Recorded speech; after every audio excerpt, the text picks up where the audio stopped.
Stainless steel cryogenic tank manufacturing, plasma welding process. Roll steel plates into cylindrical shapes.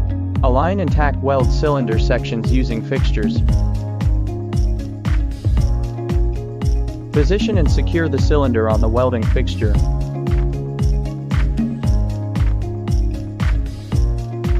Set up welding equipment. Configure welding parameters and program.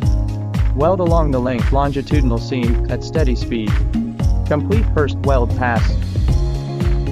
Ray round the welded cylinder for perfect shape. Tack weld and assemble all cylinder sections.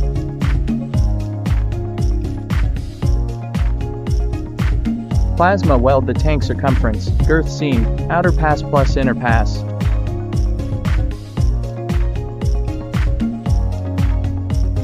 Final weld inspection.